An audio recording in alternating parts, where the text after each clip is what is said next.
पुण्यवंत भावे घेता सज्जनाची नावे निघे माझी वाचा तुटी महालाभ फुकासाठी थोडासा प्रबल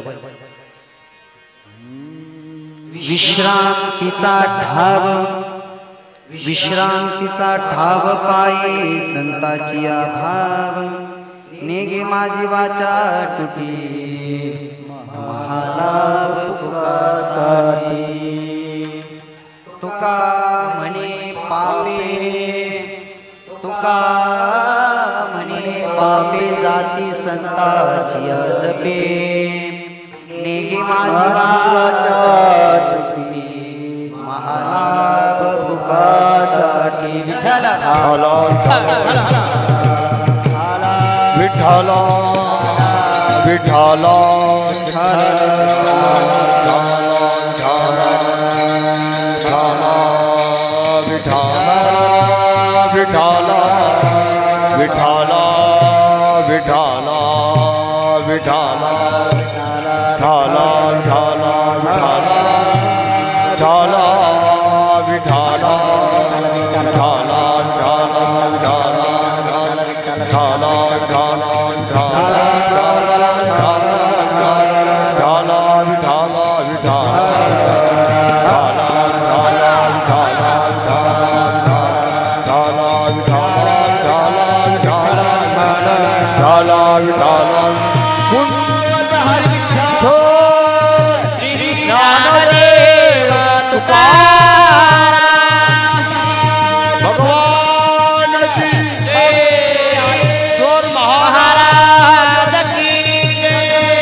पुण्यवंत भावे घेता सज्जनाची नावे नेगे माझी वाचा तुटी महालाभ फुकासाठी महायोग पीठे तटे भीमरथम परम पुंडलिकाय दातून मुनींद्रे समागत्य तिष्ठम तमानंद कंदम परब्रह्मलिंगम भजे पांडुरंगा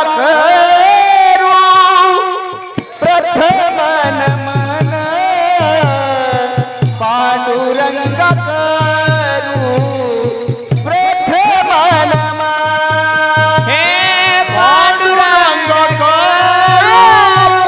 प्रथम नमन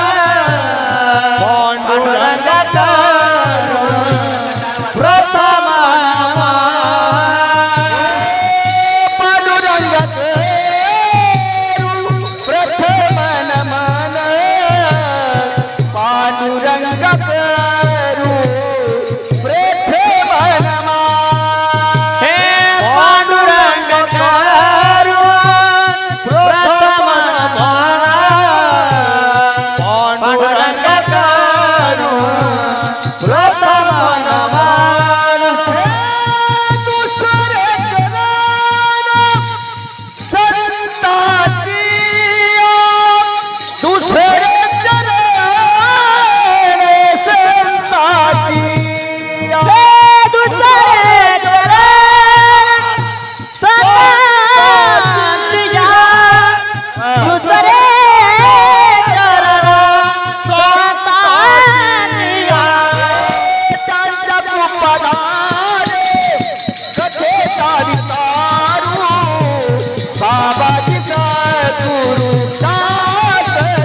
तुका त्यांच्या कृपादाने कथेचा विस्तार बाबाजी सद्गुरु दास तुका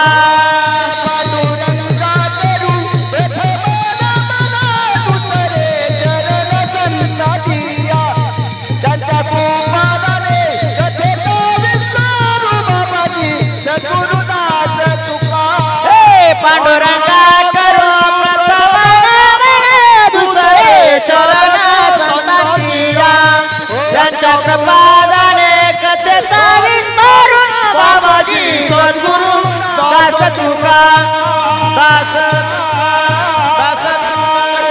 पांडुरंगा करू प्रथम नमन आवाज थोडासा कमी करा दुसरे चरण संतांची त्यांच्या कृपादाने कथेचा विस्तार बाबाजी सद्गुरु दास तुका जयांची केलिया स्मरण जयांची केलिया स्मरण होय सकल विद्येचे अधिकरण तेची बंधू श्री चरण श्री गुरूंचे ते नमस्कार आता बैसोनी पाण्यावरी वाचली ज्ञानेश्वरी दया भगवान बाबांचे चरणी साष्टांग नमन करीत असो वचनायिका कमलापती माझी हॅलो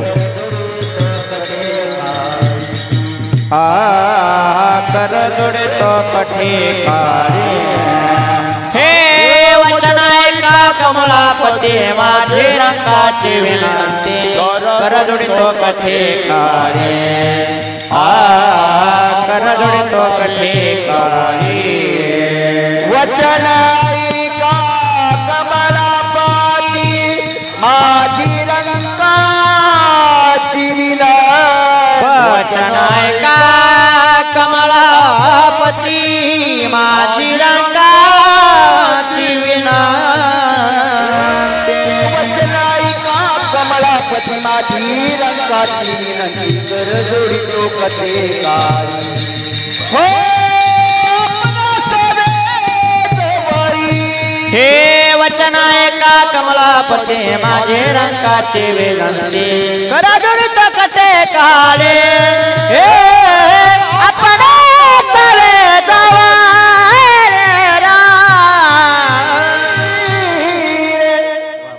वचनायका कमलापती माझी रंगाची विनंती कर जोडतो कथे काळी आपण असावे जवळी रंग आला हो रंगनी रंग आला हो रंगनी रंग आला हो रंगनी रंग आला हो रंगनी रंग आला हो रंगनी रंग आला हो रंगनी रंग आला हो रंगनी रंग आला हो रंगनी रंग आला हो रंगनी देवा या हो या कीर्तनी रंग आला हो रंगनी देवा या हो कीर्तनी आला हो रंगनी देवा या हो या कीर्तनी रंग आला हो रंगनी देवा या कीर्तनी रंग आला हो रंगनी रंग आला हो रंगनी रंग आला हो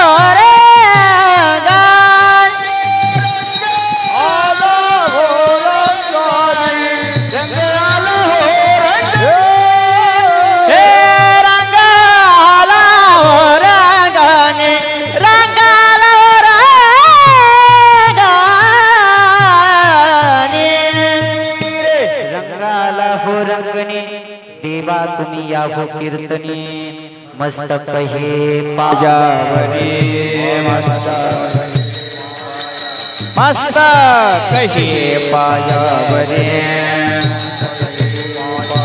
यावार करी संतांचा यावार करी संतांचा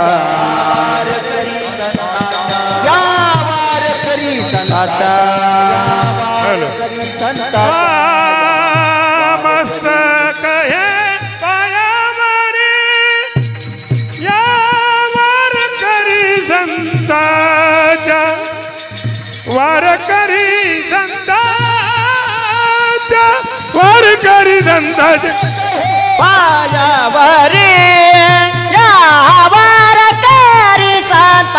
संतांच्या या वारकरी संतांच्या या वारकरी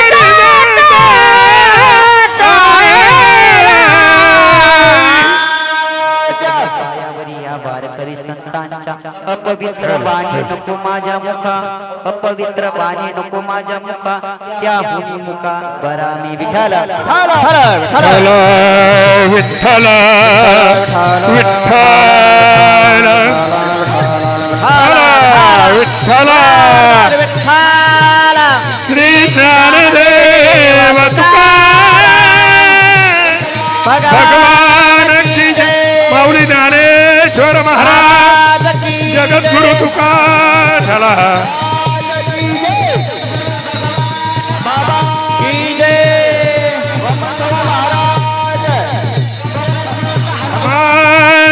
जय शिवाजी महाराज की जय शिवाजी महाराज की महाराज महादेव महादेव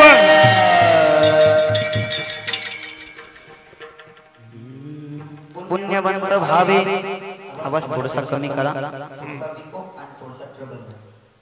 नॉर्मल रिटर्न आला पाहिजे नॉर्मल हेलो ओके बस पुण्यवंत भावे थोडासा कमी करा hello hello hello hello hello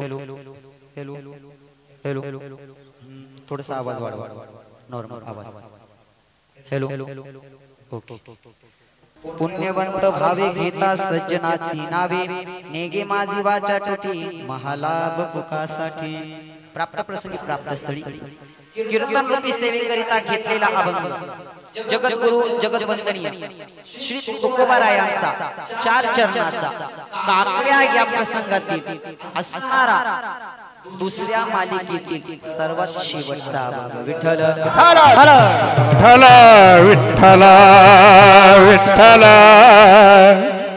सेवेकरिता घेतलेला अभंग जगद्वंदनीय जगद्गुरु तुकोबारायांचा असणारा 4 चरणाचा सज्जनांचं नामस्मरण कसं करायचं आणि त्या सज्जनांचं नामस्मरण केल्याने फलप्राप्ती काय होईल बरं ती फलप्राप्ती झाल्यानंतर त्यांच्या नामस्मरणाने आम्हाला कोणता लाभ भेटेल ह्या जगामध्ये ह्या आताच्या कलियुगामध्ये लाभाशिवाय कोणीही कुणाचं काम करत नाही लाभाशिवाय कोणीही कुणाचं काम करत नाही मग आम्हाला जर आम्ही यांचं नामस्मरण केलं तर आम्हाला लाभ काय बरं आम्हाला ह्या संसार रूपी राजगाडग्यामध्ये कायम दुःख शांती नाही या संसारामध्ये आम्हाला विश्रांती पुढे भेटेल ती संतांच्या चरणाजवळ भेटेल मग आम्ही सर्व एवढं केल्यानंतर आमचं पाप जळून जाईल का आमचं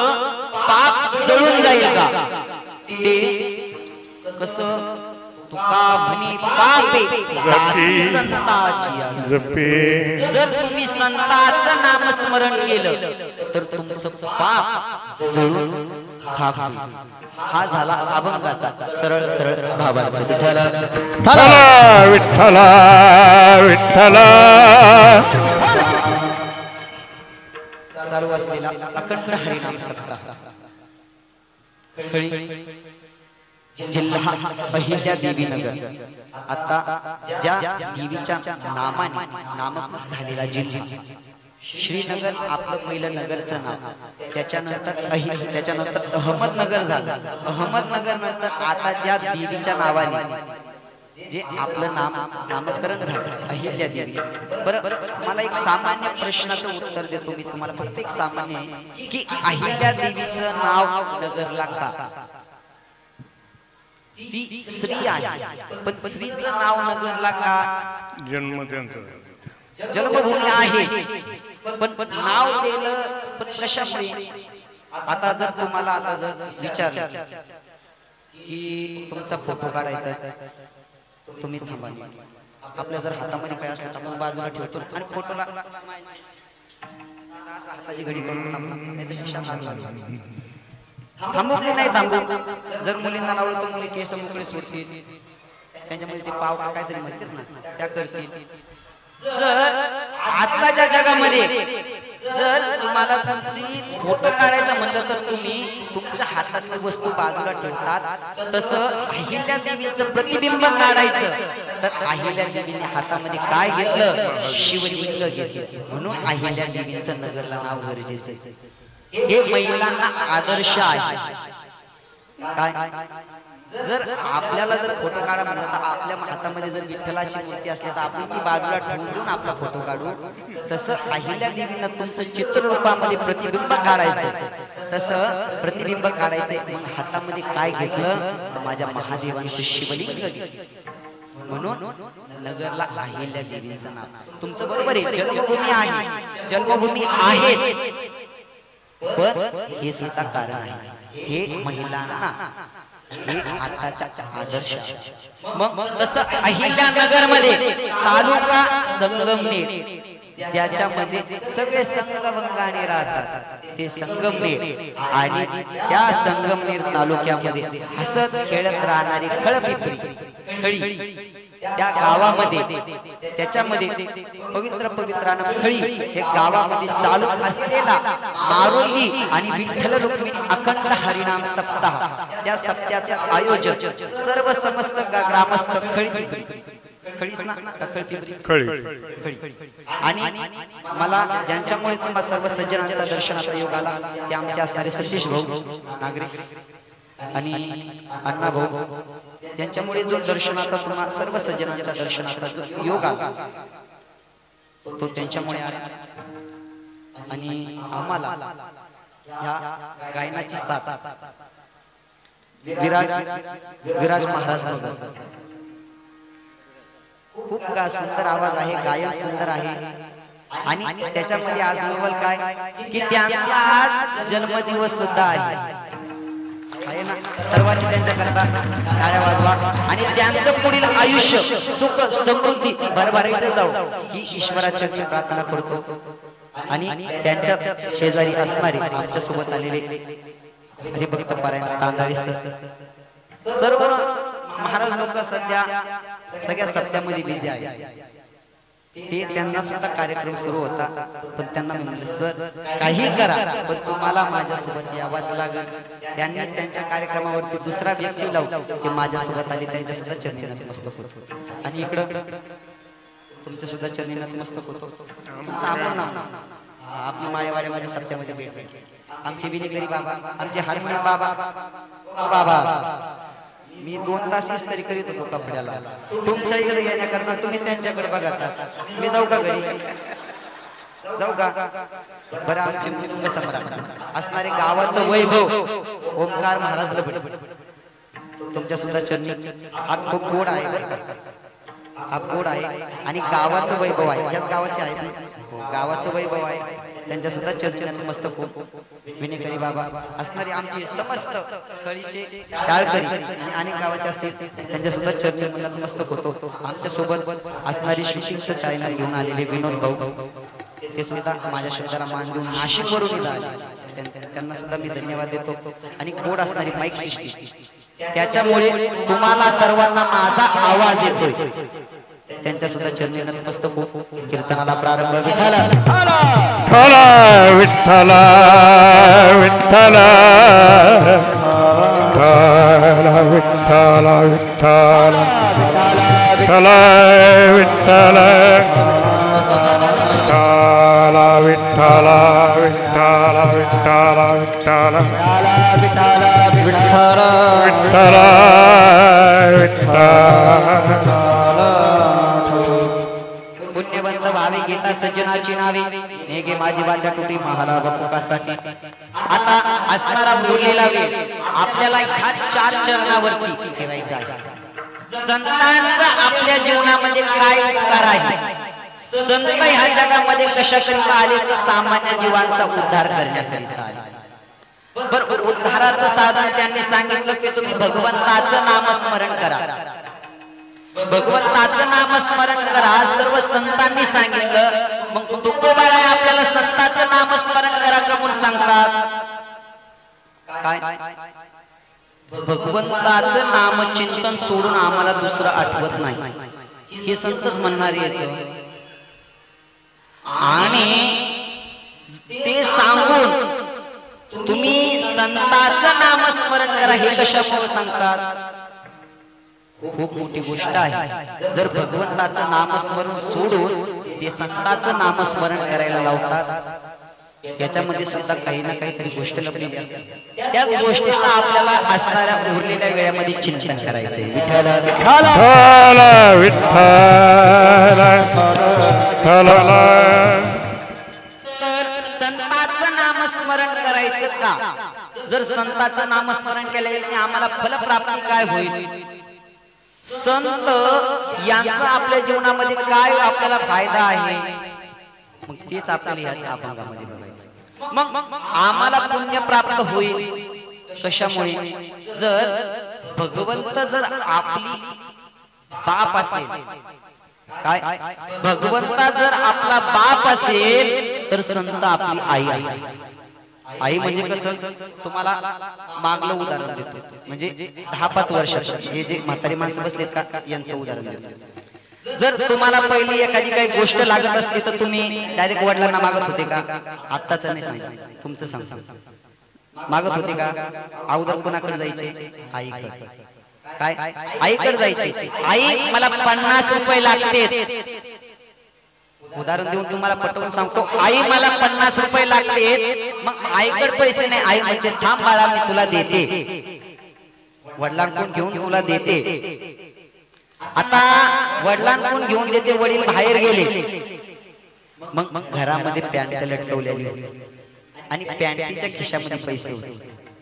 आताच सांगत पहिलं सांगतो, आताच पॅन्ट सगळं घेऊन पळून जायचं पहिलं सांगतो. आणि पॅन्टीमध्ये पैसे येत, ते पैसे काढून देऊन आईने दिले. काय? पैसे आईने काढून दिले. कुणाला दिले? मुलाला. बरं, मुलाला दिले. मुलाला स्वतःला पैसे घेता येत होते का? नाही. त्याच्यामध्ये साधन काय आलं मध्ये? आई. जर तुम्हाला भगवंताकडे जायचं असेल, जर तुम्हाला भगवंताची प्राप्ती करून घ्यायची, हरिप्राप्तीसी उपाय, हरिप्राप्तीसी उपाय, हरिप्राप्तीसे उपाय, उपाय हरिप्राप्तीसे उपाय. धरावे संताचे ते पाय, धरावे संताचे ते पाय, तिने साधती साधन, साधन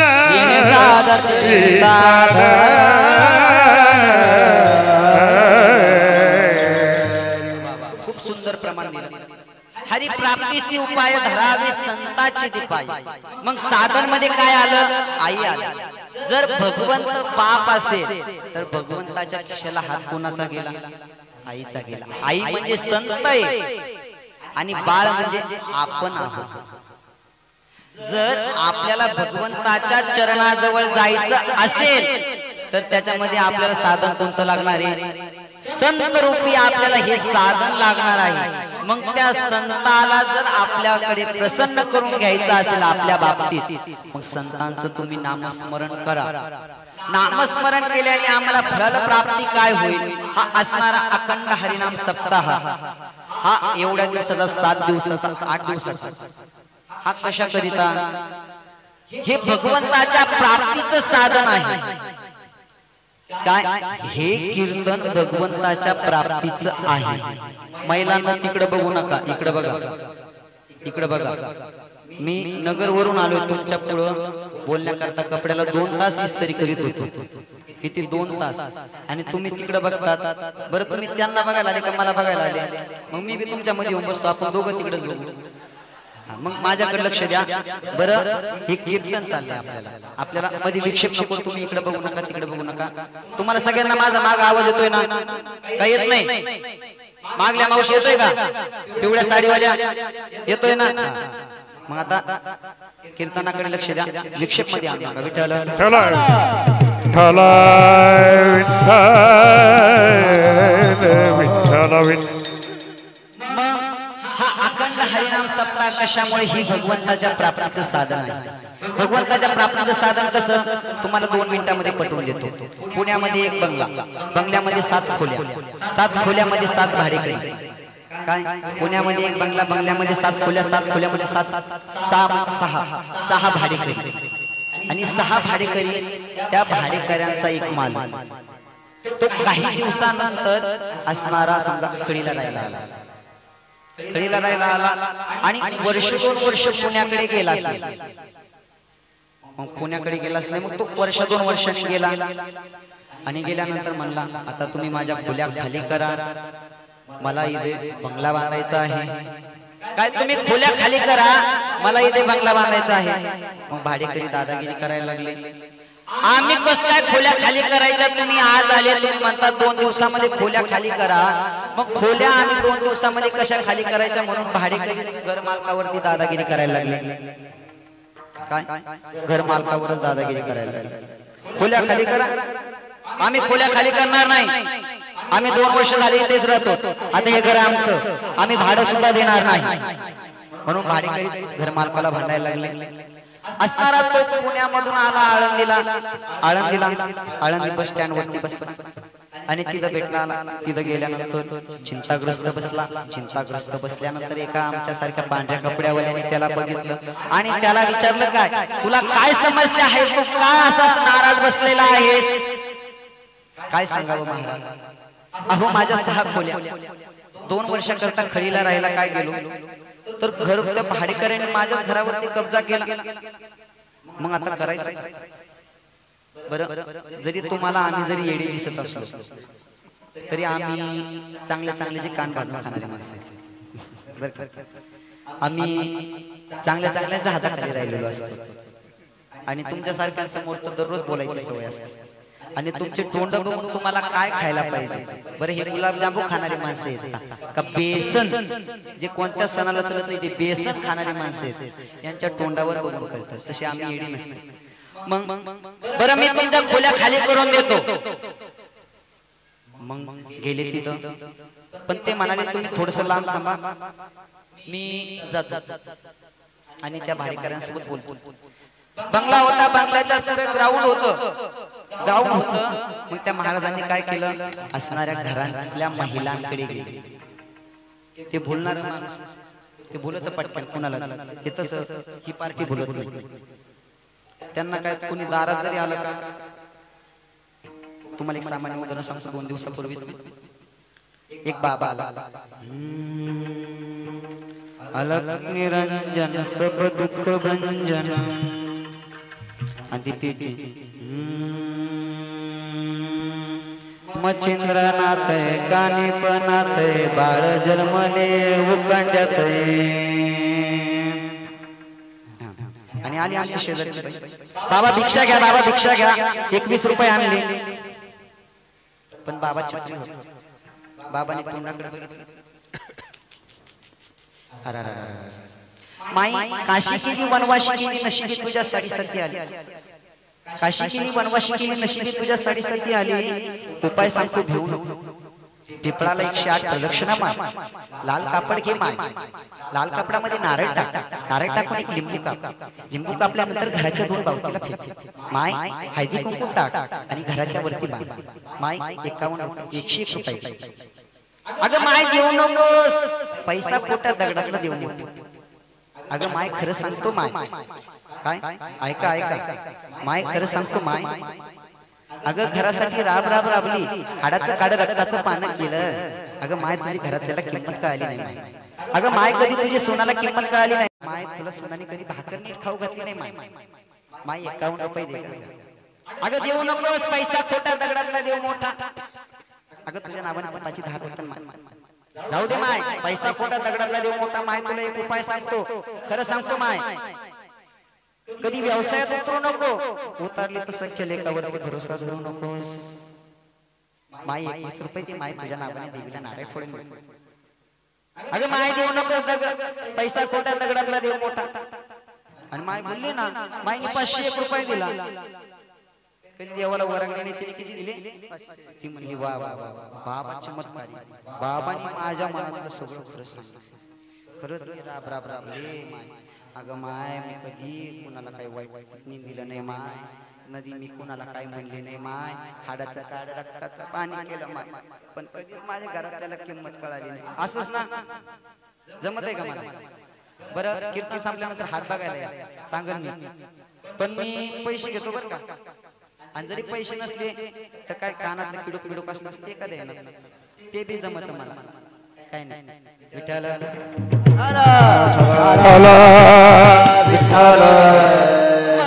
तो वारकरी गेला आणि गेल्यानंतर त्या महिलांना म्हणाला माऊली अहो माऊली तुमच्या दारामध्ये पटांगण आहे. तुमच्या पटांगणामध्ये माझी एक इच्छा आहे. ते म्हणाले बोला महाराज. अहो तुमच्या घरामध्ये कधी सत्यनारायण झालं नाही माऊली. मग तुमच्या घरामध्ये कधी सत्यनारायण झालं नाही. मग तुमच्या मैदानामध्ये अखंड हरिनाम सप्ताह करा ना. अहो तुम्हाला किती पुण्य लागल. त्या बोलल्या म्हणल्या चालेल माऊली. आणि नवऱ्याला त्यांनी बरोबर बोलले. त्यांनी घरी मालक आले का मालकाला सांगितलं आपल्या मैदानात असं करावं लागलं. दुसऱ्या दिवशी महाराजांनी मंडप मोठा मांडव आतमध्ये 5च पांडव मोठा मांडव आत 5च पांडव आणि मोठा मंडप दिला असणार मंडप. आणि नाव काय लिहिलं अखंड हरिनाम सोहळा. अखंड हरिनाम सोहळा. सप्ताह शब्द गाळला. सप्ताह शब्द का गाळला? सप्त्याला काही ना काहीतरी लिमिट. सप्ताह 3 दिवसाचा, सप्ताह 5 दिवसाचा, सप्ताह 8 दिवसाचा, सप्ताह 1 महिन्याचा, सप्ताह 4 महिन्याचा. तुम्ही म्हणता सुरू झाला.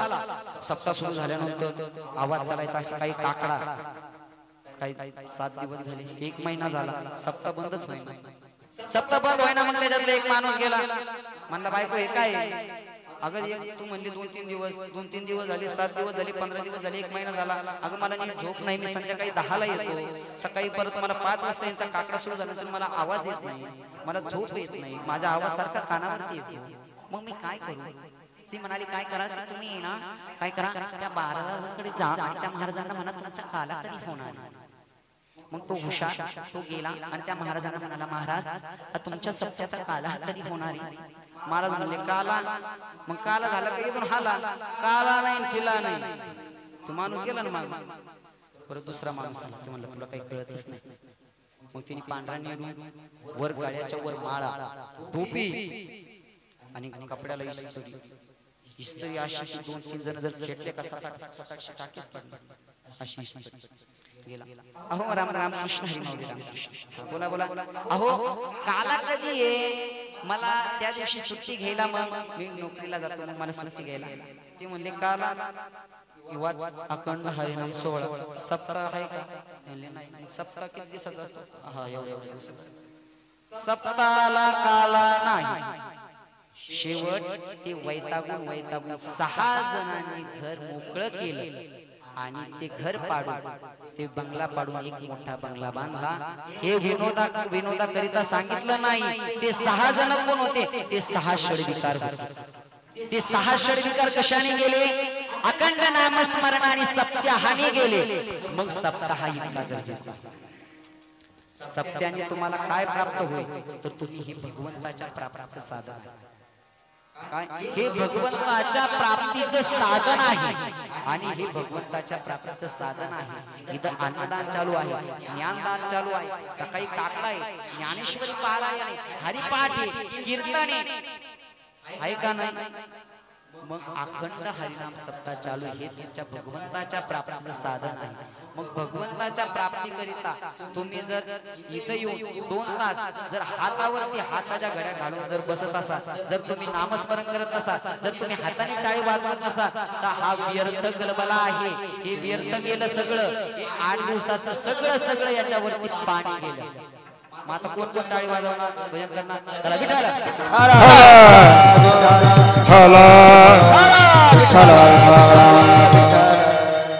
विषय थोडासा भटकला. आपण अभंगाकडे बोलू.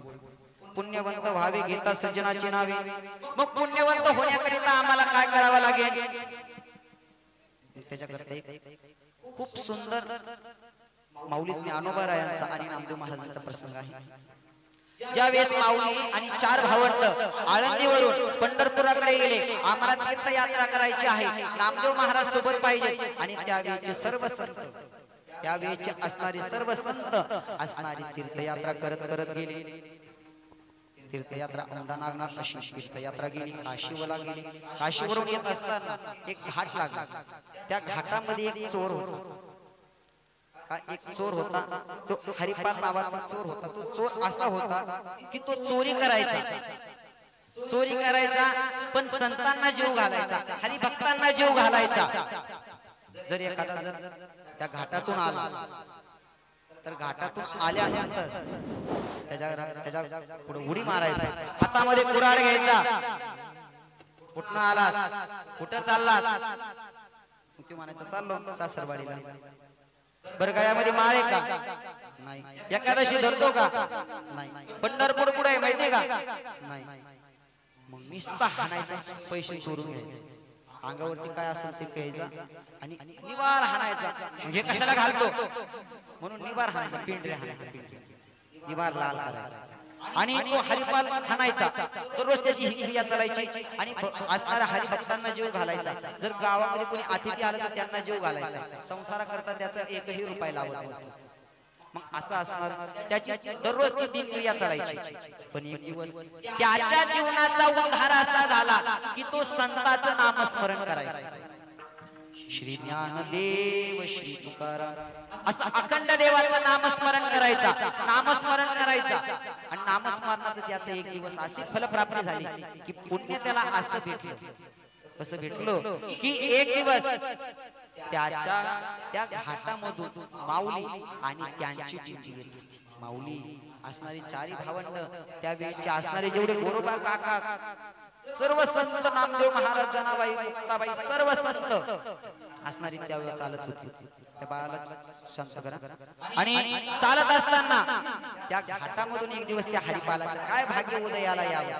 मग भाग्य उदयाला आलं. त्या घाटामधून ज्ञानोबा राय आणि नामदेव महाराज येत होते. त्यांचं भजन कोणतं चाललं होतं? विठ्ठल माझा माझा माझा माझा विठ्ठल माझा विठ्ठलाचा विठ्ठल माझा माझा विठ्ठल माझा मी विठ्ठलाचा विठ्ठल माझा माझा माझा माझा माझा विठ्ठल माझा मी विठ्ठलाचा विठ्ठल माझा माझा माझा विठ्ठला विठ्ठल माझा विठ्ठल माझा मी विठ्ठलाचा विठ्ठल माझा विठ्ठल माझा मी विठ्ठलाचा विठ्ठल माझा मी विठ्ठलाचा विठ्ठल माझा विठ्ठल माझा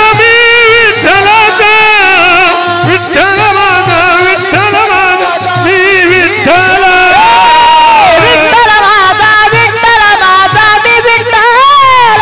माझा विठ्ठल माझा मी विठ्ठलाचा विठ्ठल माझा मी विठ्ठला हे विठ्ठल माझा विठ्ठल माझा मी विठ्ठला माझा माझा माझा माझा विठ्ठल माझा मी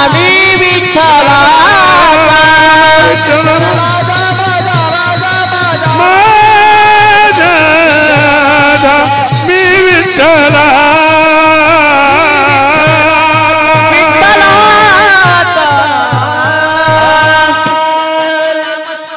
असणारा हरिपालाच्या नावाच्या कानावरती गेलं. आणि कानावरती गेल्यानंतर हरिपालाला इतका आनंद झाला, इतका आनंद झाला. मी माऊलीला आतापर्यंत कधी बघितलं नाही, आज त्यांना बघण्याचा योग आला. मग माऊलीला आग्रह केला, तुम्ही माझ्या आज घरी चलावं, आज तुम्ही माझ्या घरी अन्न खावं, आज तुम्ही माझ्या घरी अतिथी म्हणून यावं.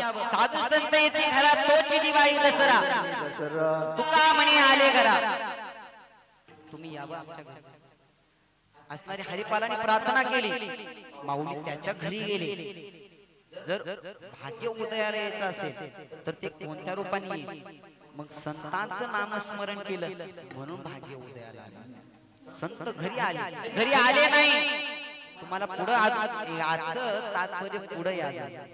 संत घरी आले मग त्यांना जीव घालायला अन्न मग असणाऱ्या हरिपालाने रात्रीच्या 2 वाजता घाटामध्ये गेला कुणाला तरी लुटावं त्या हेतूने त्या घाटामध्ये गेला पण त्या दिवशी त्याच्या भाग्यामध्ये चोरीच लिहिलेली नव्हती असणारा 3 वाजले 4 वाजले 5 वाजले पण घरामध्ये त्या घाटामध्ये कोणी येईना म्हणून भगवंताला काळजी वाटली. आमचा विठेवरचा मालक माझा संत उपाशी राहील म्हणून त्या दिवशी असणार मारडी शेठ मारवडीच्या रूपामध्ये आमचे पांडुरंग शेठजी आणि आमची रुक्मिणी शेठ राणी असणारी बैलगाडी बनवली गरुडाला बैल बनवलं असणाऱ्या त्या घाटामध्ये घुंगरू घुंगरू घंगरंग घंगरंग घंगरंग त्या घुंगराचा आवाज असणाऱ्या त्या घाटामधून येऊ लागले. घाटामधून आल्यानंतर हरिपालला वाटलं आज कोणतरी आलंय त्यांना लुटावं म्हणून हरिपालाने त्यांच्या बैलगाडी पुढे उडी मारली हातामध्ये कुऱ्हाड घेतली. थांबा कोण आहात तुम्ही एवढ्या अंगावरती सोनं घातलं पुढे चाललात चालू लोणावळ्याला पुढे चाललो लोणावळ्याला. बरं कधी पांडुरंग पंढरपूरला गेले का आता तोच पांडुरंग म्हणला नाही हा म्हणावता हा आपल्याला लुटणार नाही. बरं कधी एकादशी धरतात का नाही. कधी पंढरपूरला गेले का कधी पंढरपूरची वारी केली का नाही. मग एवढं दागिने कशाला मग असणार पांडुरंगाला हरिपालाने बैलगाडीतून खाली ओढलं आणि पांडुरंगाला गुळसू हाणायला पायाखाली हात हाताखाली रुक्मिणीला वाटलं अरे याने किती मारले रावण मारला कंस मारला आणि आज हा या चोराच्या हाताने मार खातो. मग आमची ती रुक्मिणी शेटानी होती ना मारडी ती म्हणजे बाबा हे काय करते अरे तुझ्या म्हाताऱ्या माणसाला मारती तुला काय कळते का नाही कळते. अरे तू आमचं वय बघती तुला आमचं वय दिसते का नाही दिसत. अरे तू आमच्या सारख्या म्हाताऱ्या माणसाला मारडी होती ना जमत आणि मग तो असणारा पांडुरंगाला मारू लागला. रुक्मिणीला वाटलं हा काय आज याच्या हाताने मार खाऊ राहिला पण पांडुरंगाला त्याच्यामध्ये सुद्धा प्रेम होतं. हा माझा संत माझे भक्त याच्या घरी आले आणि याच्या घरी आले आज जीव घालण्याकरता याची किती धावपळ चालली म्हणून आमच्या पांडुरंगाने असणारे स्वतःच्या अंगावरचे अलंकार काढले. रुक्मिणीच्या अंगावरचे अलंकार काढले. रुक्मिणी म्हणली सगळे घ्या पण यावरच्या 2 फुटके म्हणे तर फुटके म्हणे माझ्या आईने केले बरं राहू दे म्हातारे म्हणून नाही तर ते सुद्धा काढून घेतले असते. पांडुरंगाने खांद्यावरचं उपारणं काढलं उपारण्यामध्ये दागिने टाकले आणि पांडुरंगाने पंचा बांधला आणि हरिपालाच्या ताब्यामध्ये दिले. हरिपालाच्या ताब्यामध्ये दिल्यानंतर हरिपालाला पांडुरंग काय म्हणतात अरे तू इतकं सोनं चोरलं या सोन्याने जर तू मोडलं तर तुझं पूर्ण आयुष्य सुख समृद्धी भरभराटीने जाईल एका जाग्यावरती बसून जाईल. तू एका सोन्याचं काय करशील. अरे हे मौल्यवान सोनं आहे. त्यावेळेस आमच्या हरिपालाचं किती सुंदर उत्तर होतं अरे काय तुझ्या सोन्याला करतो अरे काय तुझ्या सोन्याला करतो. आज माझ्या घरी कोण आले अरे त्यांच्यावरून जर तुझ्या अशी कितीही दागिने ओवाळून टाकले तरी ते ठिक्के पडतील. आज माझ्या घरामध्ये जगाची विश्वाची माऊली आहे. जगाची विश्वाची माऊली माझ्या घरी ज्ञानोबा आले. पांडुरंग म्हणाले बरं तू घेऊन जाय तू मोड काय करायचे तुला कर पण आम्हाला त्या संताचं दर्शन घडवशील. हा संताचं दर्शन घडवशील म्हणजे मी येणार झालो म्हणजे तुम्ही माझ्या घरी येणार. मग माझी त्या संतांना कळ लावला की यांनी आम्हाला हाणलं आणि आमचे सोने चोरून आणले म्हणजे आमच्या घरी संत नाही जेवणार. हरिपाल सुद्धा हुशार होते. ते म्हणाले नाही आम्ही काहीच म्हणत नाही आम्ही काहीच सांगत नाही फक्त आम्हाला त्या संताचं दर्शन घडू दे. आम्हाला फक्त त्या संताचं दर्शन घडू दे. हरिपाल नाही म्हणायचा. भगवंतानी खूप काकुळतीने विनवणी केली. हरिपाल भुलला आणि भुलल्यानंतर हरिपाल म्हणाला ऐका संत जेवल्यानंतर मी तुम्हाला घर दाखवतो तिथं कोपऱ्याला बसा संत जेवल्यानंतर तुम्ही या त्यांचं दर्शन घ्यायला. हरिपालाला वाटलं जर जेवण झाल्यानंतर जर याने काही सांगू द्या सांगितल्यानंतर माझं काही होईल ते होऊ द्या पण एकदा माझ्या घरामध्ये संत जेवू काय माझ्या घरामध्ये एकदा संत जेवू द्या. म्हणून हरिपालाने स्वयंपाक केला, पंचपक्वानाचा स्वयंपाक केला. आचारी बोलवला, घरामध्ये दारामध्ये मांडव दिला. माऊलीला त्याने हाताने स्नान घातलं, चंदन ओटून गरम पाणी बनवलं. माऊलीला, नामदेव महाराजांना, सर्व संतांना स्नान घातलं. आणि स्नान घालायच्या टायमाला नेमकं ते म्हातारी मागून आले.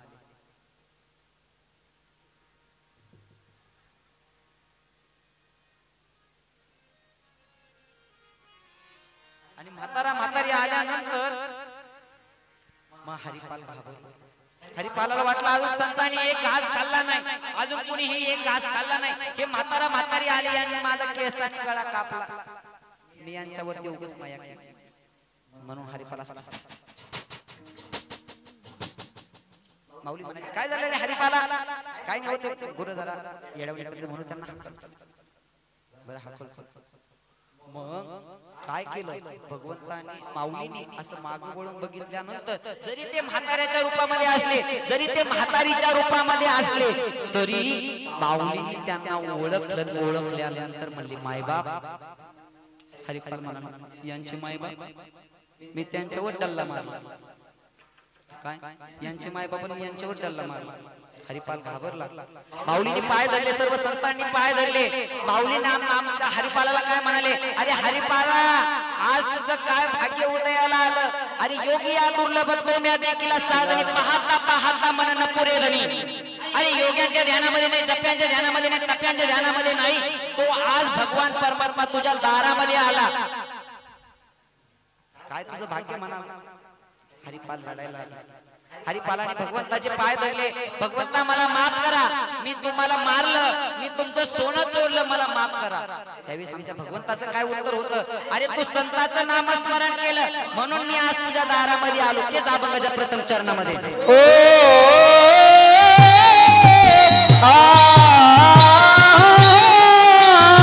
पुण्यवंत भावे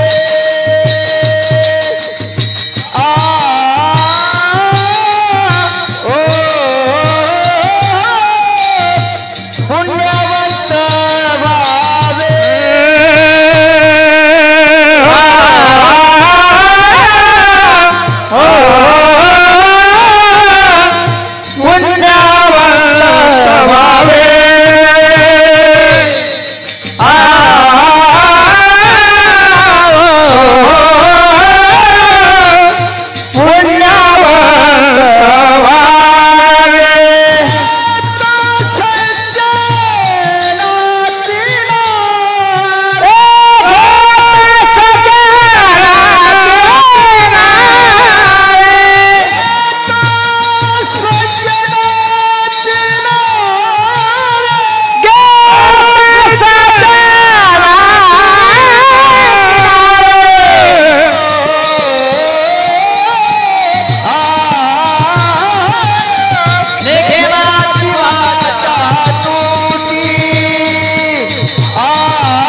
भगवान परमात्मा काय म्हणला की तू सज्जनाचं नामस्मरण केलं, मग तुला काय झालं?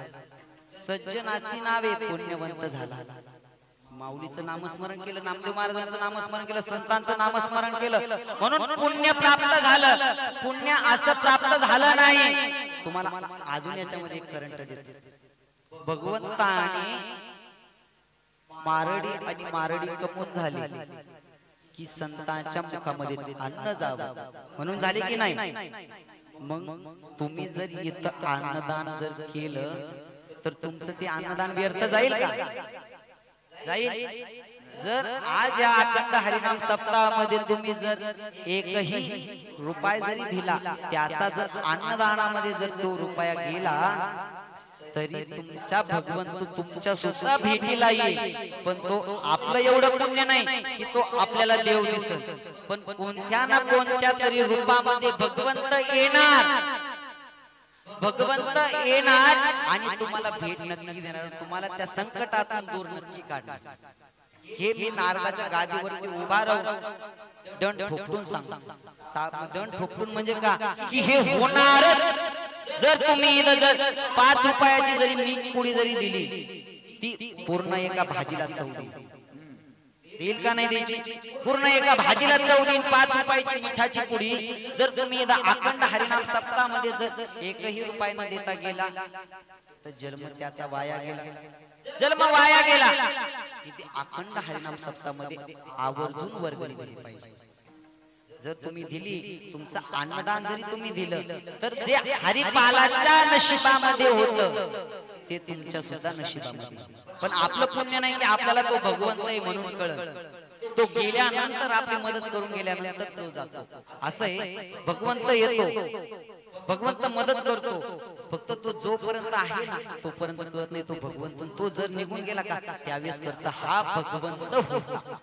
तसं पांडुरंग परमात्मा हरिपालाला सांगतो, अरे तू तुझ्या दारामध्ये संत जेवावे म्हणून तू किती प्रयास केला, तू संतांचं नामस्मरण केलं, तू सज्जनांचं नामस्मरण केलं म्हणून तुला फलप्राप्ती काय झाली, पुण्य झालं. पण तू नामस्मरण कसं केलं तेच अभंगाच्या दुसऱ्या चरणात. ने घे माझी वाट तुटीने घे, माझी वाट तुटीने घे, माझी वाट तुटीने घे, माझी वाट तुटी, माझी वाट तुटीने घे, माझी वाट तुटीने घे, माझी वाट तुटीने घे, माझी वाट तुटी. फुकासाठी महालाभ फुकासाठी, महालाभ फुकासाठी ने गे, माझी वाट तुटीने गे, माझी वाट तुटीने गे, माझी वाट तुटीने गे, माझी वाट तुटी, माझी वाचा तुटी महालाभ फुकासाठी. अरे तू तुझ्या वाचेमध्ये तुटी पडून दिली नाही म्हणून तुला काय झालं, महालाभ झाला, महापेक्षा महालाभ झाला. भगवंत तुझ्या द्वारामध्ये आला. आपल्याला भगवंताच्या द्वारामध्ये जावं तर भगवंत हरिपालाच्या द्वारामध्ये आला. कधी पुण्य केलं का? कधी नाही. परत चोरी करणं हे पुण्य आहे का? नाही नाही, खरं सांगा. एवढे माझ्या समोर बसले, चोरी करणं पुण्य आहे का पाप आहे? बोला, तुम्हाला तोंड आहेत कसं काय मुख मिळून बसले? पाप आहे ना? हा. आणि असं जीवनामध्ये ठेवायचं, चोरी करणं पाप आहे. चोरी करणं पाप आहे, पण त्याच्या जीवेमध्ये काय होतं? संतांचं नामस्मरण. म्हणून भगवंत आला, महालाभ झाला, महालाभ सगळ्यांना झाला. असणारा कर्ण, सूर्यपुत्र कर्ण असणारा विश्वामित्रांकडे धनुर्विद्या शिक्षणाकरिता गेला. पण विश्वामित्रांचं असं एक होतं की ते ब्राह्मण पुत्र सोडून कोणालाही धनुर्विद्या शिकवत नव्हते. महाभारतामधलं उदाहरण आहे काय? विश्वामित्र ब्राह्मण पुत्र सोडून कोणाला धनुर्विद्या शिकवत नव्हते. आणि धनुर्विद्या शिकवत नव्हते त्यावेळेस कर्ण असणारा स्वतःला खोटं बोलून ब्राह्मण पुत्र म्हणून असणारा विश्वामित्रांकडे गेला, मला तुमच्याकडे धनुर्विद्या शिकायची आहे. तू ब्राह्मण पुत्र आहे का? मी ब्राह्मण पुत्र आहे. असणारा कर्ण खोटं बोलला. तुम्हाला एक सांगतो बरं का, महालाभ होतो पण त्या महालाभाची सुद्धा जाण कळाली पाहिजे बरं का, जाण कळाली पाहिजे. मग असणाऱ्या कर्णाने सगळी धनुर्विद्या शिकली, धनुर्विद्या शिकली. असणारे सर्व परशुरामाने सर्व असणारी ती धनुर्विद्या शिकली. विश्वामित्रांनी परशुरामाने सगळी धनुर्विद्या शिकवली. आणि धनुर्विद्या शिकवल्यानंतर असणारे एक दिवशी कर्णाच्या मांडीवरती परशुराम झोपले. आणि परशुराम झोपल्यानंतर असणारा मांडीला भुंगात चावला. भुंगात चावल्यानंतर रक्त गळू लागलं. रक्त गळू लागल्यानंतर वेदना होऊ लागल्या. वेदना असहनीय होत्या, सहन होईना. म्हणून असणाऱ्या कर्णाने तो असणारा भुंगा घेतला आणि मारला. त्यावेळेस विश्वामित्रांचा डोळा उघडला. डोळा उघडल्यानंतर विश्वामित्र म्हणाले, अरे तू ब्राह्मण पुत्र आहेस ना? ब्राह्मण पुत्र इतक्या वेळ वेदना सहन करू शकत नाही, तू ब्राह्मण पुत्र नाही. कर्णाने क्षमा मागितली. महालाभ झाला होता, धनुर्विद्या शिकला होता. धनुर्विद्या अशी शिकला होता की त्याच्या धनुर्विद्येला कोणीही तोड नव्हतं. धनुर्विद्येला तोड नव्हते. अर्जुन सुद्धा त्याच्या पुढे फिक्का होता. आणि धनुर्विद्या शिकल्यानंतर असणारा त्या काय केलं? फक्त संताला खोटं बोललं. विश्वामित्रांना खोटं बोलला, विश्वामित्रांनी श्राप दिला, अरे करणार तू जरी तू धोक्याने, जरी मला खोटं बोलून जरी तुला लाभ झाला असेल धनुर्विद्येचा, जरी तू जर माझ्याकडून धनुर्विद्या शिकला असेल, ज्यावेळेस तुला सगळ्यात जास्त द्वेष करशील, त्याचा द्वेष करताना तुझी ती धनुर्विद्या चे मंत्र विसरशील. सगळ्यात जास्त कर्णाला द्वेष होता तर अर्जुनाचा होता.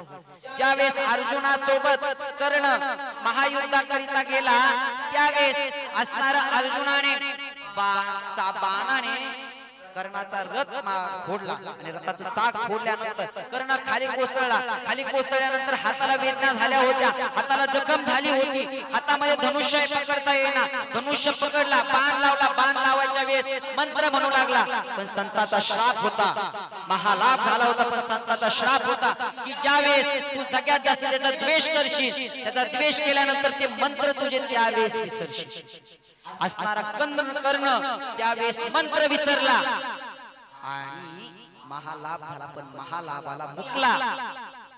जर तुम्हाला संताचा जरी महालाभ झाला तरी तो महालाभ कळला पाहिजे.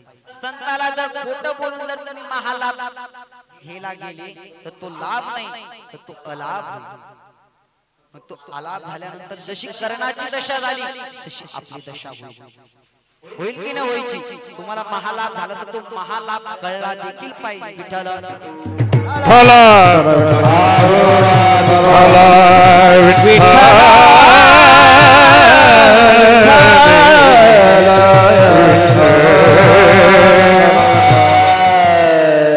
जसा कर्णाला महालाभ कळाला नाही तसा तो आपल्याला महालाभ कळायला पाहिजे. संताचा महालाभ होईल, संत आपल्याला भगवंतापर्यंत नेतील, पण हे संसार आपल्याला मध्ये येतील.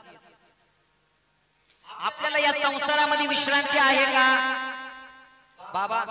भगव्या पंचायत ए संसार दुःख मूळ सोहीकडे इंगळ, हे संसार दुःख मूळ सोहीकडे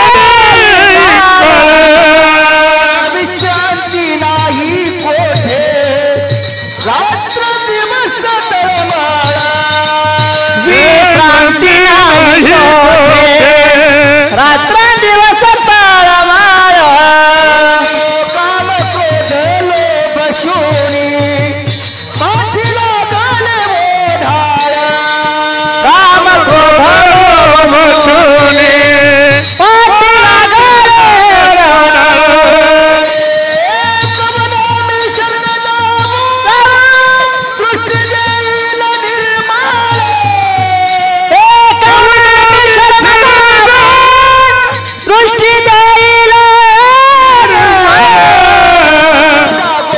दैवाचा देव बापाला उपकारी, आदरास दृष्टी देतो त्याच्या नावाने उतारी, धर्मा जागो सदैवाचा देव परोपकारी, आदरास दृष्टी देतो त्याच्या नावाने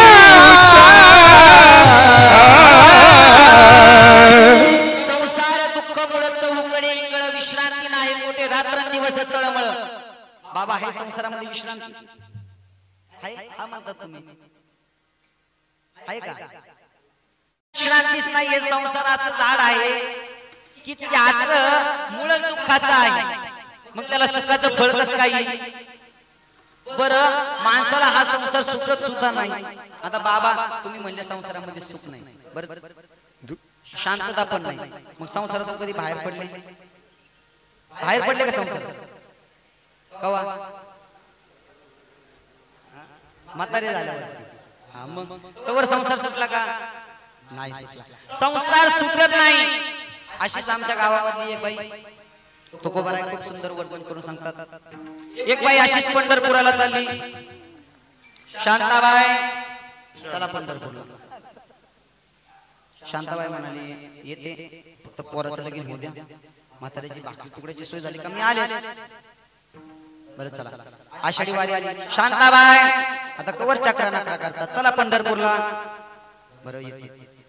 बर पिशी भरली, पिशी गाडीमध्ये टाकली आणि गाडीमध्ये टाकल्यानंतर दिंडी निघाली गावामधून आणि पिशी मारुतीचं मंदिर होतं तिथं आबा टाळकऱ्याने घेतला शरण शरण हनुमंता. त्या म्हातारीला वाटलं अजून टाइम आहे काही घरी जाऊन जाऊ. आबा चालली पंढरपुरा वेशी पासून आली घरा. ते दिसतोस बाई बोला सासू. तिला वाटलं काहीतरी मला ज्ञानाच्या गोष्टी सांगायला लागल्या सासू. ती म्हणाली बोला सासूबाई. परिसे गे सुन बाई नको वेचू तुझं नाही. मग तरी अशी जांगशांग होती की तिने काय केलं की महिन्यामध्ये जेवढं धान्य लागल का तेवढं धान्य काढून ठेवून पोत्याचे बुचके बांधून पुन्हा करून ठेवत्या की सुनानी माग काढून दे. ऐका सासा आणि खून करून ठेवली. मग आता खून करून दळणाला ठेवली पण आता दही दूध हे तर दररोज निघत आहे. परिसे गे सुना बाई नको वेचू तुझं दही. बर बर नाही नाही बरं जा तुम्ही पंढरपूर. आवाज चालवली पंढरपुरा वेशी पासून आली घरा. सुनबाई बोला सासूबाई परत आले तुला. आई मी शेजारणीचं फुटलेलं घमेलं चोरून आणलेलं.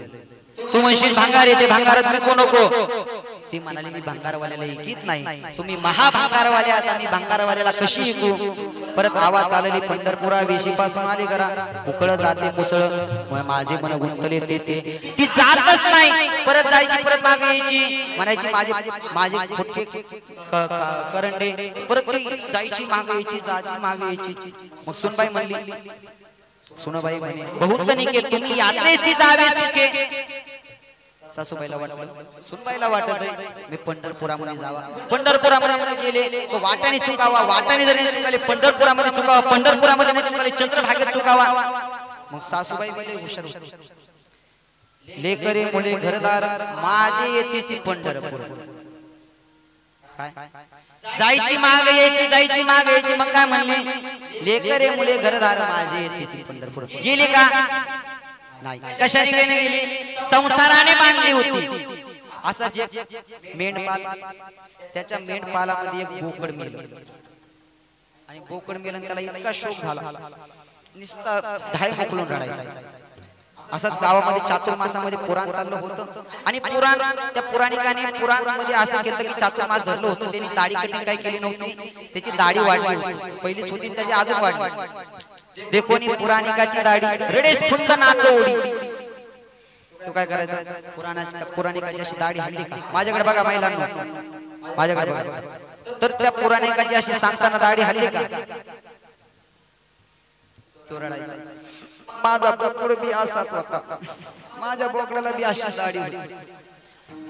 भिन्न प्रेम खरेदीसे जना अंतरी प्रेम खरेदीसे जना आणि अंतरी भिन्न खुना. म्हणजे जगाला वाटायचं की हा रडतोय पुराण ऐकून रडतोय. पुराणिकाने असे दोन हात केले का माझ्या बोकडाला बी दोन शिंग होते. चार बोट केले का माझ्या बोकडाला बी चारच पाय होते. एक हात वर केला का माझ्या बोकडाला बी एक शिंग होते. पुराणिकाला वाटलं की मी आज 3 महिने पुराण सांगितलं कुणी जितकं रडलं नाही कुणी जितकं लक्ष देऊन ऐकलं नाही. कोण हा किती महान माणूस आहे की मी पुराण सांगतो हा रडतोय. मला याचं दर्शन घ्यावंच लागलं. दर्शन घ्यावंच लागलं. म्हणून पुराणिक त्याच्या पाया पडायला गेला त्याने त्याला मिठी मारली. माझा बोकुड असाच होता. विठ्ठल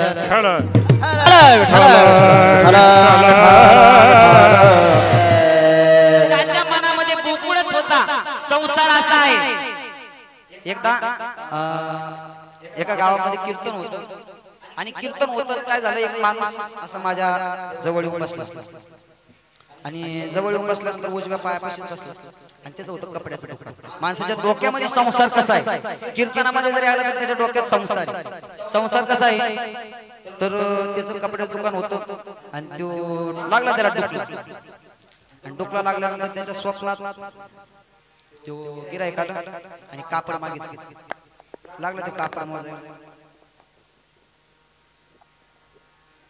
आणि कापड मस्त मस्त तिने केलं माझं धोतर.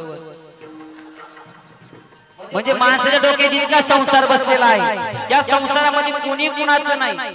बायको नाही नवरा नाही मुलगा नाही मुलगी नाही. या संसारामध्ये सगळं मायेचं जाळं आहे.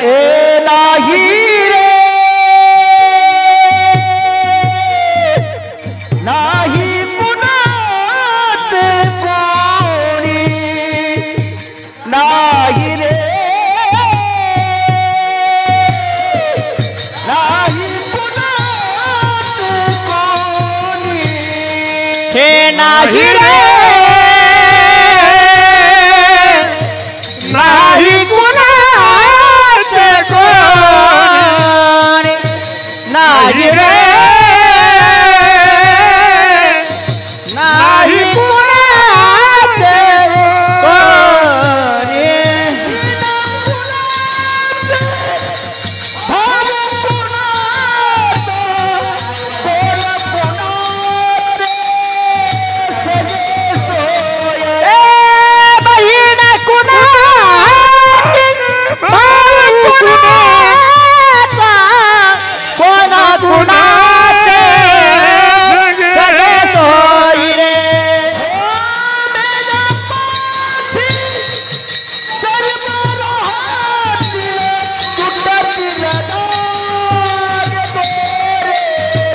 नाही रे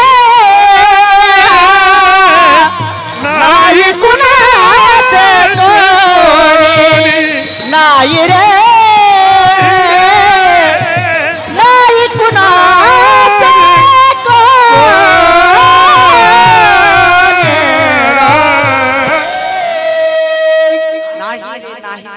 कोणी बहीण कुणाची भाव कुणाचा कोण कुणाची सगळे सोयी संत महंत म्हणून गेले काय खोटं म्हणून गेले जर बहीण कुणाची असती तर आज कोर्टामध्ये जमिनी करता खेचला असत जर बायको नवऱ्याची असते तर कोरोनाच्या काळामध्ये जर बायको नवऱ्याला सोडून गेली असती का सांगा बरं गेली असती का गेली नसती मग ह्या संसारामध्ये कोणीच नाही या संसारामध्ये शांतता नाही या संसारामध्ये विश्रांती नाही तर तुम्हाला विश्रांती कुठे आहे तर संता विश्रांतीचा ठाव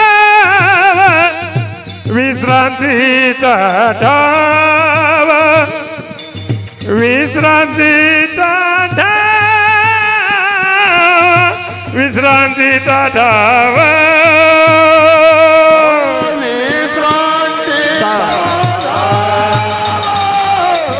विश्रांतीचा ठाव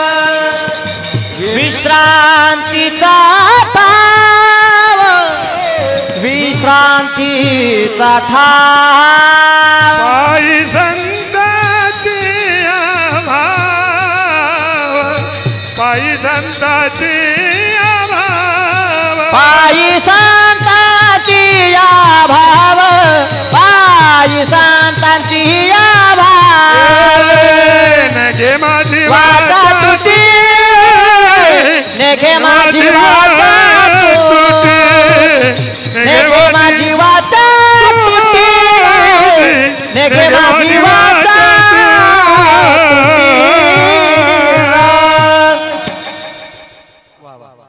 विश्रांतीचा ठाव पायी संताची भाव तुम्हाला या संसारामध्ये विश्रांती कुठे आहे तर संताच्या चरणाजवळ आहे बरं आता खरं सांगा आता एक दीड तास झाला तुम्ही इथं बसले तुम्हाला घरातलं काही आठवलं का मोठ्याने बोला आठवलं का नाही मग यालाच म्हणावं विश्रांतीचा ठाव पायी संताची भाव संताच्या चरणावरती जर तुम्ही तुमचा भाव ठेवला तर तुम्हाला इथे विश्रांती आहे संसारामध्ये नाही मग जर तुम्ही असं संतांचं जर अखंड नामस्मरण केलं तर तुम्हाला फलप्राप्ती काय होईल जे शेवटच्या जन्मात तुका म्हणे देते तुका म्हणे बापे बापे तुका म्हणे बापे तुका म्हणे बापे तुका म्हणे पापे तुका म्हणे पापे तुका म्हणे पापे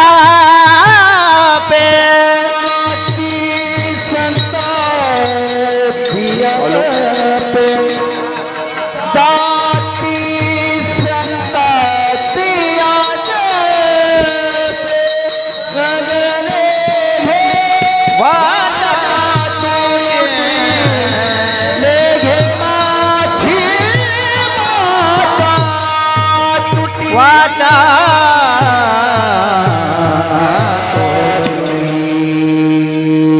म्हणे पापे जाती संताची काय तुकाराम महाराज काय म्हणतात तुका म्हणे पाप ही जाती संतांची अजते.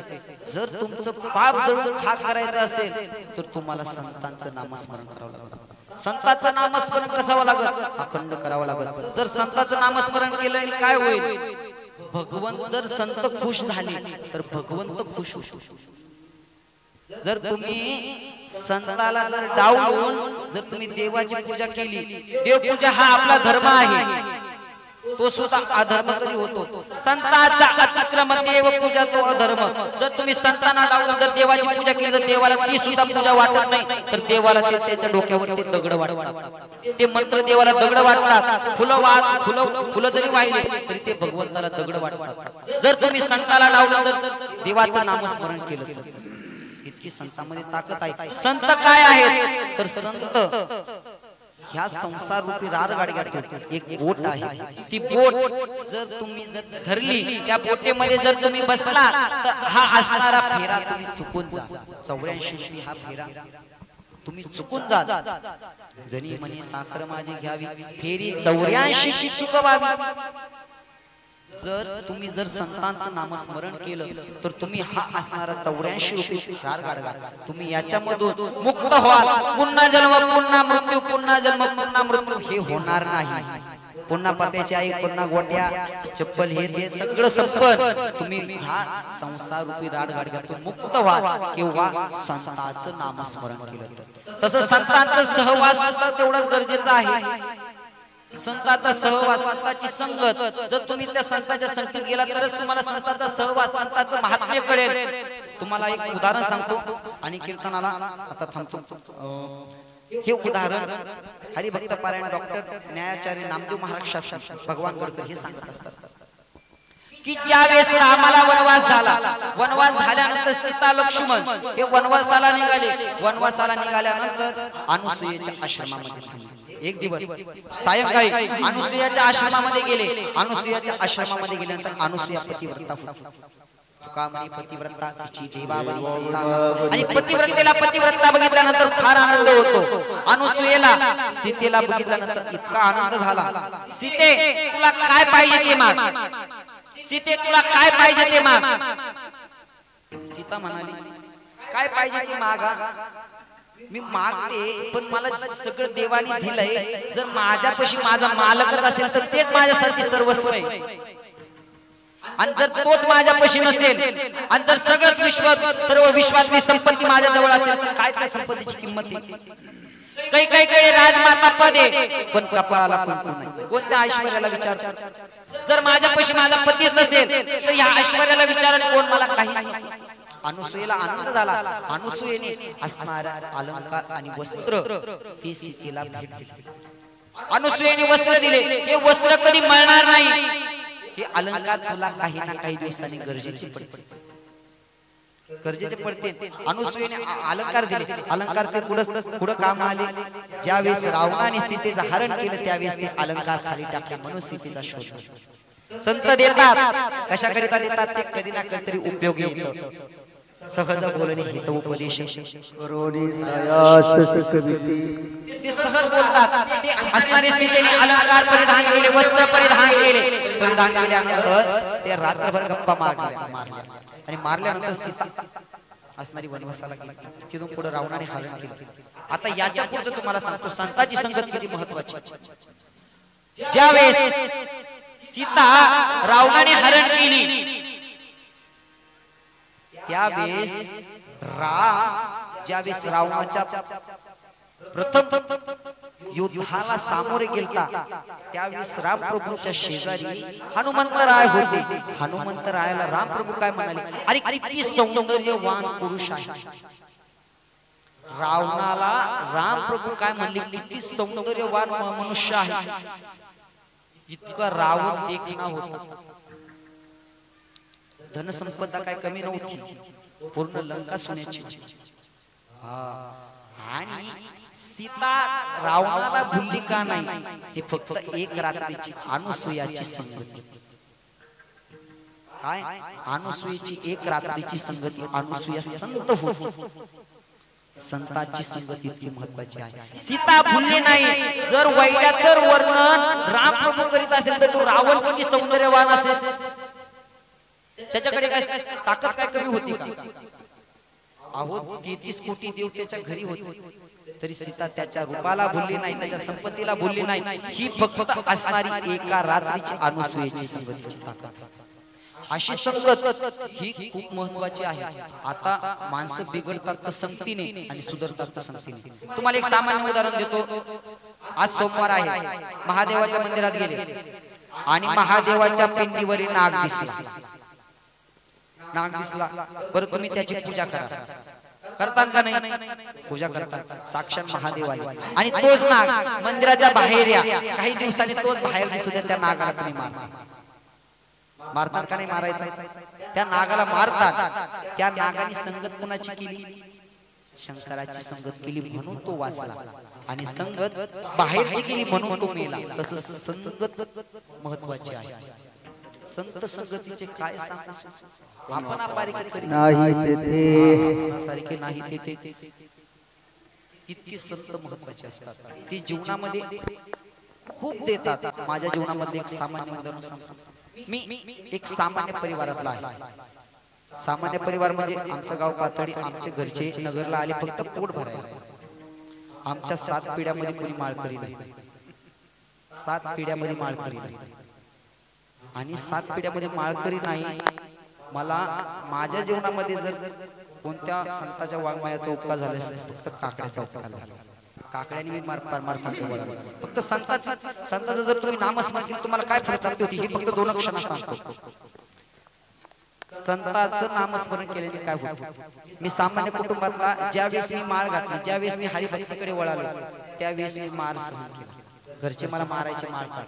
घरच्यांची इच्छा होती की मी पोलीस व्हावं, पण माझी इच्छा होती की मी कीर्तनकार व्हावं, गायनाचार्य व्हावं. मला इतकं मारायचे, माळ काढ म्हणून मारायचे, माळ काढ म्हणून मारायचे. मी फक्त कुणालाच काही सांगितलं नाही. मी फक्त संत भगवान बाबा संत वामन बाबा सांगितलं. त्यांनी माझ्या जीवनातलं दुःखच नाहीसं केलं. नाहीसं म्हणजे कसं केलं की माझ्या वडिलांच्या आणि आईच्या दृष्टीतच बुद्धीमध्ये अशी केली की ते आज जर कोणाला वर्गणी देत नव्हते, आज ते 1,500 ते 2,000 माणसाची पंगत होती. ही संतांच्या नामस्मरणाची ताकद आहे. जर एखादी संस्था भेटायची असेल, एखादा मठ भेटायचा असेल तर तांदळी महाराज, आता तिकडे एक महाराज गेले वारले, तर त्यांच्या गादीवरती एक महाराज बसवले तर त्याच्यावरून केस झाली. आताची समस्या ही आहे, मी संतांचं नामस्मरण केलं, कोण माझ्यावरती विश्वास ठेवी? असणारी संस्थात माझ्या ताब्यात आली. काही न करता काही न करता मी फक्त काय केलं की भगवान बाबांना वामन भाऊला सांगितलं, दुःख कोणाला सांगायचं नाही. जग असं हे रडत रडत ऐकतं पण जनाला हसत हसत सांगतो. जे काही दुःख आहे ते संताला सांगा. देवाला काही मागू नका, देवाला सांगा. संताला सांगा की मला हे दुःख आहे, देवाला मागू नका. देव तो दुःख देव आणि संत ते दुःख निवारतात. माझ्या जीवनामधलं उदाहरण आहे. मी इथे उभा आहे ही फक्त संताची कृपा आहे. ए गुरु चरणी ठेविता भाव, गुरु चरणी ठेविता भाव, गुरु चरणी ठेविता भाव, गुरु चरणी ठेविता भाव.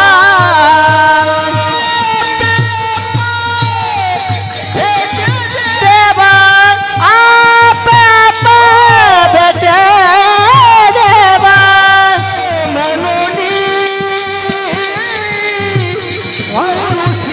बजावे, म्हणून गुरुशी भजावे.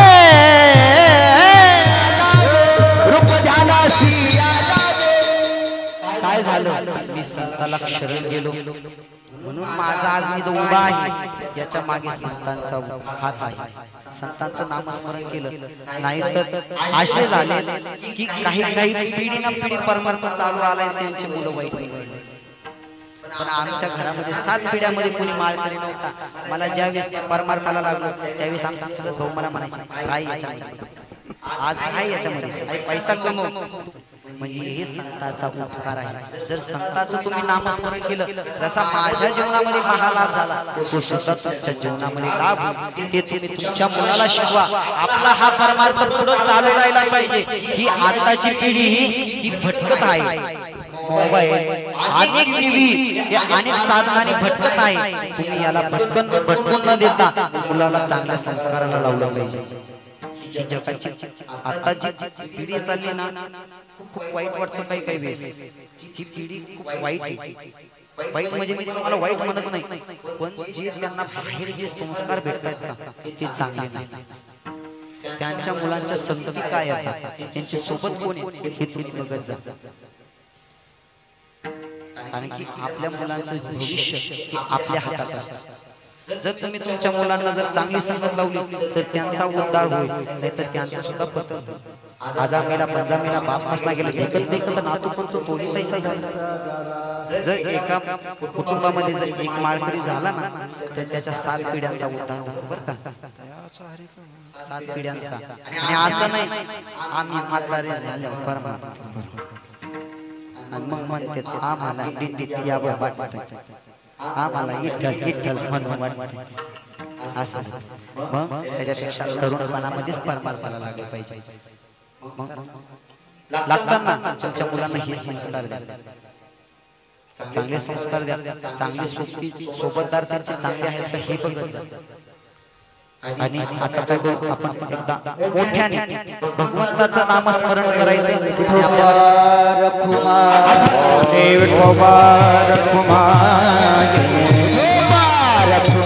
हरि विठोबा रखुमाये जय विठोबा रखुमा जय विठोबा रखुमा विठोबा रखुमा विठोबा रखुमाये विठोबा रखुमाये जय विठोबा रखुमा विठोबा रखुमा पुंडरीकवर्धन देव तुकार भगवान की जय सुर महाराज की जय महाराज की जय की जय जय विठोबा. घेतला म्हणा आम्ही त्याची आम्ही काय आम्ही महाराजांना सांगायची गरजच पडून नाही घेतला आम्ही हात. संताचं नामस्मरण करा. भगवंताचं नामस्मरण करा. जे जीवनामध्ये सत्कर्म करा. दारामध्ये आलेला भिक्षुकाला भिक्षा देत जा पण तो त्या लायकीचा आहे का हे बघायचं. हा भिक्षुकाला भिक्षा देत जा पण तो त्या लायकीचा आहे का बघायचं. जर तुम्ही भिक्षा देऊन जर त्याने ती मदिरा पान केलं तर त्याचा पाप तुम्हाला लागतो. योग्य ठिकाणी अन्नदान करा. अशा ठिकाणी अन्नदान करा. तुम्हाला पुण्य खूप लागलं. पुण्य इथे पुण्याचा साठा आहे. पुण्याचा साठा नदी आहे. तुम्ही फक्त इथे या एक एक रस घ्या. आज हा पप्पा किती तरुण वयामध्ये आहे. काही भगवंत कमीच पडून देणार नाही. आता जर तुम्ही खरं सांगा जर तुम्ही महिलांनो जर तुम्ही तुमच्या मालकाच्या नावाने मंगळसूत्र घातलं तो कसा असं तुम्ही पडून देतो का. आणि जर आम्ही आमच्या त्रैलोक्याच्या मालकाचं जर आम्ही मंगळसूत्र घातलं तर तो आम्हाला कसा कमी पडून देईल. हे का कमी पडून. मग तुमच्या मुलांना माळकरी करा. त्यांना सत्विचार द्या. त्यांना ज्ञानेश्वरी सांगा. त्यांना रामायण सांगा. हा राम होता हा लक्ष्मण होता ही कौशल्या होती हे सगळं सांगा. तेव्हा त्यांच्या बुद्धीमध्ये येईल. नाहीतर आपण राम मंदिर बनवलंय हे राम मंदिर जर आपण आपल्या मुलांना शिकवलं नाही तर आपल्या पुढच्या पिढीला काय करणार. हे अयोध्येमधलं राम मंदिर आहे कळेल का.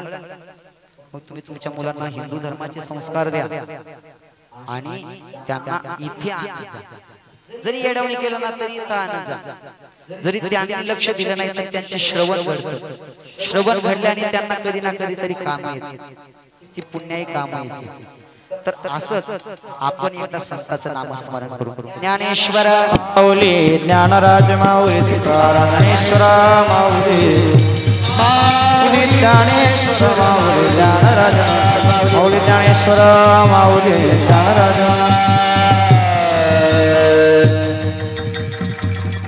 झालेली सेवा भगवान परमात्म्याच्या चरणी अर्पण करू. सर्व भगवंताच्या चरणी अर्पण करू. सर्व तुम्हा श्रोतागणांच्या चरणी अर्पण करू. सेवेला एकदा पूर्ण विराम देतो, पण त्याच्या अगोदर काय करा, सगळ्यांनी हात वर करा. आपण एकदा संताचं नामस्मरण करू.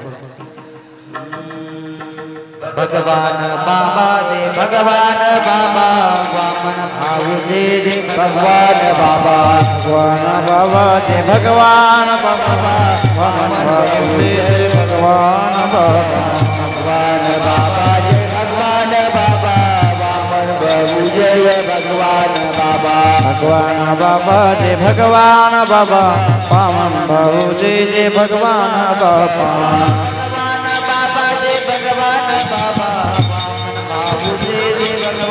बाबा भगवान बाबा जय भगवान बाबा वामन बाबू जय भगवान बाबा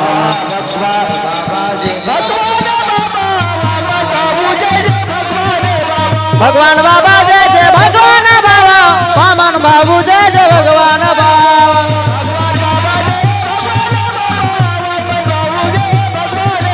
भगवान बाबा जय भगवान बाबा वामन बाबू जय भगवान बाबा. कीर्तनाकरिता मला सुंदर अशी कीर्तनाकरिता तुम्ही गायनाचार्यांनी साथ दिली, मृदंगाचार्यांनी, हार्मोनियमवाले बाबा आणि तुम्ही सगळ्यांनी सगळे शांत बसून ऐकले. जर माझ्या बोलण्यामध्ये जर एखादा कठोर शब्द गेला असला तर तुमचं लेकरू म्हणून क्षमा करा. माझा शब्द मला परत करा. जे काही योग्य असेल ते आमच्या गुरुवर्यांच्या आशीर्वादाने आणि संत महंतांच्या आशीर्वादाने झालेली सेवा इथं समर्पित करून विठ्ठल जय विठ्ठल जय